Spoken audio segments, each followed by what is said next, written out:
Hello, everybody, and welcome to One Player. I am joined by my phenomenal friends Veselko, Kalava, Chrissy at Flying Solo Games, and Dimitri from Passian Show. And we are here passing our final judgments on the various categories of the BGG PnP Print and Play Design Contest. Still don't remember the name of it. Every time I try to say it, get it wrong. And we are here, part 3. If you are joining brand new, then go back to the link up here and down here to part 1 with Chrissy covering the first 3 categories and Dimitri covering the next 4, and get the whole gamut of opinions and hot takes on the best games to come out of the 2020 contest thus far.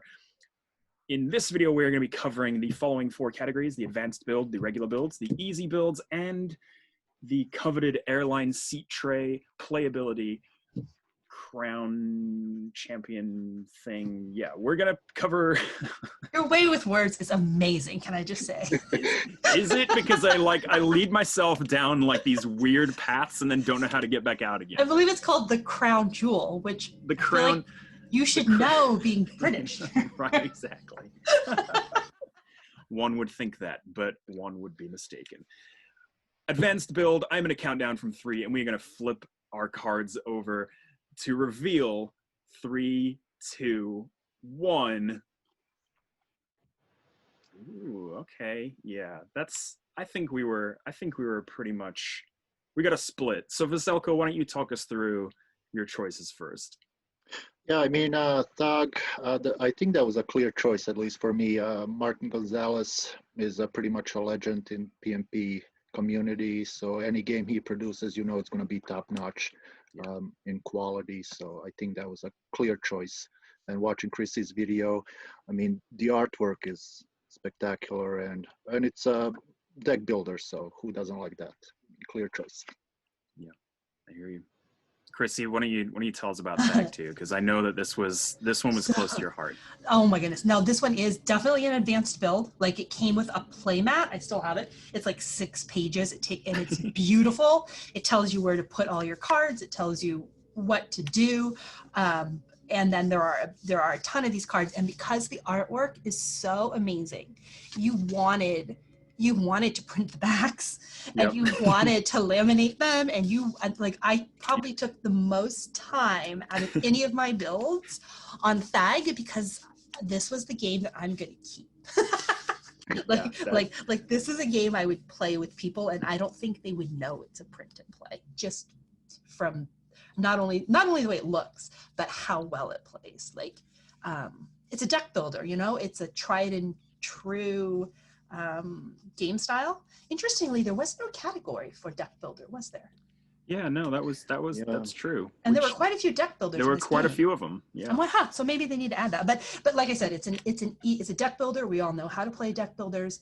The artwork was amazing, and the fact that they could expand on this Thag through the ages, right? That you could take him out of caveman and put him into the Renaissance, and then put him into, like, you know, 1920s jazz. I don't know, whatever you wanted to do with him. It was just an endless possibilities. But this was definitely an advanced build, and worth it, but so worth it. Yeah. I see you rounded all your corners. I know that. Right? I know. I rounded them. I put them on like the nice thick paper. It was... Yeah, it looks good. It looks good. This is one, like, if I bought this in a box and I paid money for it, I would feel like it was worth it. You'd be satisfied. Yeah. I would be satisfied. I don't have too much to say about Terra Jewels that Dimitri won't say, but just the scope of that game and the amount of work that looked like, at least, it went to go into that was phenomenal. So that definitely affected my choice. But Dimitri, I don't know, what is your opinion? Because you've sided with Terra Jewels too. Yeah, Terra Jewels is my definite choice here. By the way, my second choice was Deck, the deck building game. I also like it a lot, but Terra Jewels, just look at this board. It doesn't fit the screen, and it works perfect. I also like the artwork here. It's kind of also has some style, and it also a deck building game. At least it has some deck building aspect. It has very nice theme to it. So it's about the ecology and the energy usage. So I really think that this is an advanced game from the point of view of building it, and also it's an advanced game from the point of view of playing it, because it's not just a casual print and play game. This is a game which, to be honest, deserves publishing. I think so. I really think so. Yeah, I agree. Wow, I think, that's high praise. I mean, I think it looks like it should come in a box, right? Like it looks like it should come in a box already. So I know, not to mention, of course, Thag, exactly the same. But if you're going to put in all the effort to build an advanced build, that's to probably have what it you come want. out looking like Terror Jewels or Thag makes it worth, you know. I definitely agree. All right, well, regular builds then. This is kind of an interesting category because what is a regular build? How do you know? How can you tell? But we've all got an opinion, I guess. So this is a paper cutter. That's what that is on there. Nice. Or at least it was supposed to be. I don't know. Words and pictures, those are your strong suits. Yeah, exactly. Apparently. 3, 2, and 1. Oh yeah, okay. We've got You, Dimitri and I, we are. Yeah, you Got guys it, are man. Same person. We are the same person, You're different sides of the planet, though. You're psychically linked. We are. All right. Well, why don't you two start off, Dimitri? Why did you choose Station 52? Yes, the regular build is a game which you can easily do, and it's just a deck of cards. And I actually, when it comes to the games that are easy to build and hard to master, Yes. it's like Escape from Station 52 is kind of those games. It has the style, it has the gameplay, very interesting, very tense. This game had the luck to be reviewed by Matt, and he did the best job to show this tension. I remember I watched it when I was waiting for my family in the car, and I nearly missed my family because I was captivated by the gameplay. Engrossed. It was probably due to the lighting. That's my trick. It's the yes, it's sure. the green alien lighting. That's really what set it off. Yeah, Matt has most beautiful game table because he showed it. So it's a pleasure to play on this table. Yeah. And I feel like if you're going to get into print and plays, like the backbone of it is cards, right? So you need to know how to print out and figure out, how do you like to do your cards? Do you like to sleeve them? Do you like to glue them to original playing cards? Do you like to spend the money and double side them, right? And so, like Dimitri said, all it was cards. Like, it's a good, solid, regular build. And it had a really cool theme. I love Space Marine themes. It had a really cool artwork to it. I felt like the artwork I really felt like I was going down a corridor. Like, that's what you would see, right, on a spaceship corridor. And then it had the tension, it had the push your luck, it had all those elements. So it was just like, if you were looking for a really solid, strong, triple threat kind of a game, that was Escape from Station 52. Selko, you're Mars. You're in space, but you're not escaping. You're colonizing. So tell us about it. Yeah, so I think Mars 2035 was my favorite game in that category, but I don't feel like it's a regular build. I would have put Village Builder as the best game in the regular category. I feel like Mars 2035 is more like an advanced build. I mean, it has like 2 sides of cards and 2 sides of different boards and a bunch of tokens and stuff like that. So I feel this is like an advanced build, but yeah, it's definitely my favorite game. So I chose that one, but I'm gonna talk about it in the future. Oh, all right. Ooh, all right. Okay. Ooh, all right. Well, I chose Brambles. I think I was kind of looking at a lot of the build categories as like kind of best bang for your buck, right? Like if you spent X amount of time, how much like excitement and joy did you get out of that time? And Brambles, I think was one of the games where, you know, it's cards and it's hexes and or I suppose it's in regular rather than easy just because of the time it takes. Like I think there's like 80 something plus cards. There's just a lot. And then the hexes to either double side them or at least cut them out, you know, 6 cuts per hex or whatever. But I thought there was a lot of payoff for it. You know, I thought it looks beautiful. It's definitely one of my favorite looking games of the contest. And just in terms of, there wasn't anything too crazy about the build. You know, it wasn't like punching out or like, you know, nothing too intense. But I got a lot of payoff from its like simplicity / regularity, I guess, in this category. Regularity.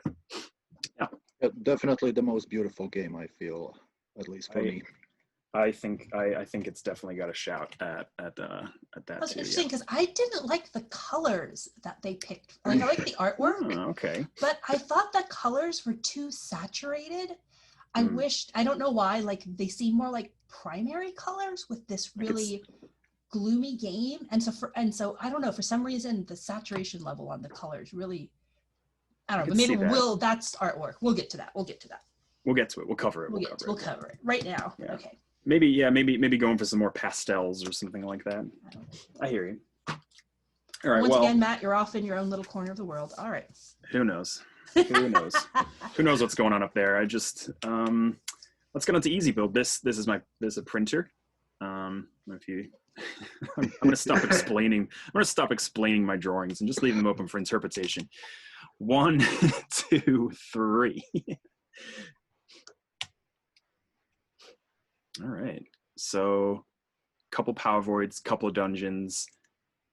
Why don't we go Veselko first? Yeah, so just like you said in the for the regular build, so I was just looking at how much fun you can get with these games from, you know, the amount of work you put in.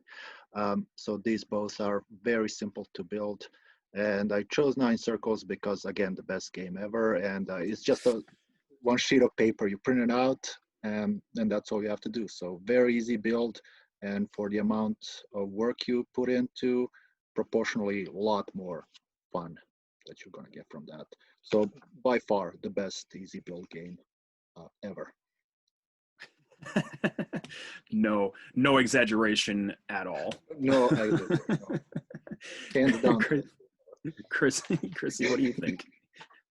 I don't know why I picked a back of house. I guess I was torn if whether or not this would be an easy build or a regular build, but I went back and looked at it, and it is just like your restaurant and like up to like 8 cards. And I'm like, is that all this game really was? And and when I went back and re-looked at it, I thought, wow, for that little amount of input, kind of like what you were saying, right?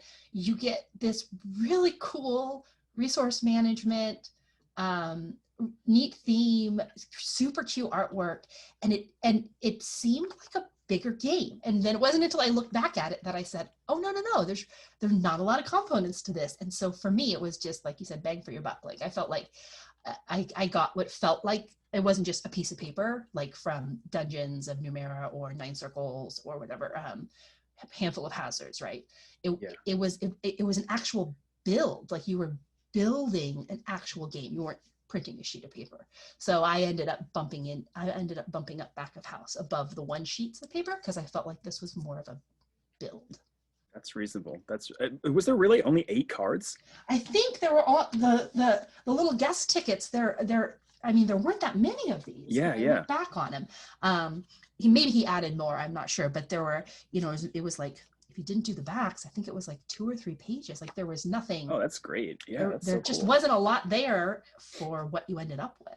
Well, Dimitri, obviously you're correct. So how did you come to the correct? How did you come to the correct choice? Yeah, it's obvious that this is the right choice, right? not the 9 Circles. Yeah, Dungeons of Numera is something that is really easy to build. You just print one page and then you roll the dice and you have a lot of fun. Yeah. And a very difficult game and very interesting game. We have talked about this game on the previous parts. I don't want to repeat myself. I must say that I like the games when you have very little things to do, like just print a sheet of paper, but you have a very good atmosphere in the game. And when you print out the Dungeons of Numenera, you have the atmosphere because you feel the tension and you feel like you're moving through the dungeon, not just something abstract. I should definitely tell the same things about Nine Circles or Handful of Hazards. It's the same because it's just one page of printing, and you also have that feeling, that tension. But I've chosen the Dungeons of Numenera apparently because of the playthrough by Chrissy. I was drawn by. That's okay, Dimitri. You and I are linked, so it makes sense. Yeah. Yeah, it makes a lot of sense. Yeah, I have to echo. I think I've just got to echo exactly what you said. And I think, like, when you print out a single page and it provides that much challenge and that much like kind of hand wringing and deep thought of like how you're going to progress, I think that's something special. So yeah, that's why I got my vote. On to the seat tray. I'll be honest, I've never actually played a physical board game on an airline seat tray. So this is a new concept for me, but I like it. 3, 2, 1. Oh wow. Right. Okay. Yeah, okay. Huh. All right.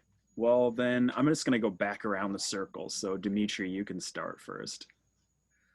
Well, Griffel Tower actually doesn't need any seat, any tray, any plane. True. No plane necessary. It just needs your hands, right? That's it. Yeah. That was an obvious choice. Of course, I could go for the stalemate, but for me, Griffel Tower is more innovative. Because stalemate is kind of Palm Island, very Palm Island game. Yes, Griffel Tower adds something new. My honorable mention was Light Years from Home, because it also has some interesting things in that game, and it also doesn't require any table. Also, but when you actually need the table, I would choose Nine Circles or Handful of Hazards. I'd rather go for Handful of Hazards, to be honest, because you can print a very small sheet of paper to play. Yeah. And also because Handful of Hazards requires fewer dice, because you need dice to play Nine Circles. To play dice, playing dice on an airplane is a difficult thing. But you can use the app on the phone to throw dice. There are some apps on the phone that you can use to throw dice. But my choice is Griffel Tower, and I have the experience of playing games on an airplane. I even made an overview of a game on the airplane. I remember you saying that you've recorded a video on a plane before. Yeah, I've recorded the video on the plane. I was not bold enough to speak on the airplane, not to scare the neighbors. I put a voice over later, that was fun. That was fun. The man in seat 16A is talking to himself, and we're gonna need to make an emergency landing. Right.